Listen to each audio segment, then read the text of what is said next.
Zoom చేయి. చూడండి ఇక్కడైతే కొన్ని బిళ్ళలు అసలు ఏం సపోర్ట్ లేకుండానే ఇక్కడ మీకు చెప్పాను కదా సుగంధం అని అట్లా మట్టికే అతుక్కుని వేసిన అనమాట. అంత పవర్ఫుల్ దేవత ఇక్కడ. చూడండి ఏ సపోర్ట్ లేకుండానే జస్ట్ ఈ బిళ్ళలు చూడండి ఏ సపోర్ట్ లేకుండా అన్నీ నిలబడినాయి.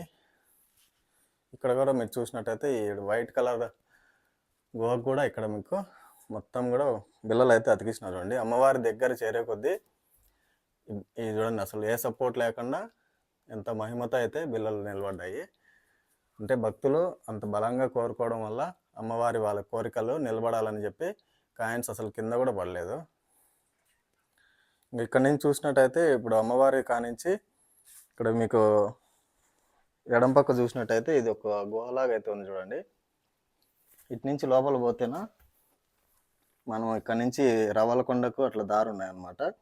వేరే వేరే ప్రముఖ పుణ్యక్షేత్రాలకి చూపిద్దాం దానికి. చూడండి లోపలగా ఉంది గుహ, పోయేంత మేర అయితే లోపల ఉంది. కానీ ఇవన్నీ కూడా ఇప్పుడు అలో చేయట్లేదు లోపలికి. ఇటు సైడ్ చూసినట్టయితే ఇటు సైడ్ అమ్మవారికి కుడి చేతి పక్కన చూసినట్టయితే ఇక్కడ కూడా ఒక చిన్న గేట్ అయితే పెట్టినారు చూడండి. ఇక్కడ నుంచి కూడా దారి అయితే ఉంది. ఇక్కడ పాములు ఉన్నాయన్న ఉద్దేశంతో ఈ గేట్ అయితే క్లోజ్ చేసినారు. చూడండి ఇక్కడ కూడా లైట్లు వేసినారు. అంటే ముందు అయితే అలో ఉన్నింది, ఇప్పుడైతే అలో లేదు. ఈ గుహ వచ్చి చాలా డేంజర్ అనమాట. ఎందుకంటే లోపల ఏం పాములు ఉన్నాయి ఏమున్నాయో కూడా తెలియదు. చూడండి ఇంకా లోపలికి పోయే కొద్దీ అయితే ఉందన్నమాట దారి. అంతా కూడా లోపలికి పోయేంత మేర ఉంది దారి.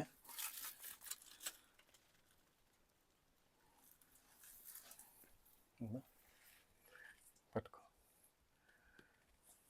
కొందరం పోదామా?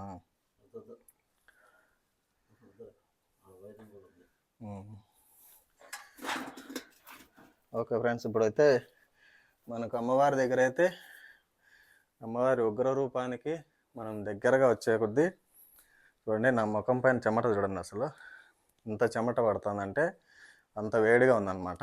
ఇక్కడ కింద అయితే వీళ్ళు మొత్తం కూడా తడి తడి ఉన్నా సరే అంత వేడి అయితే ఉంది.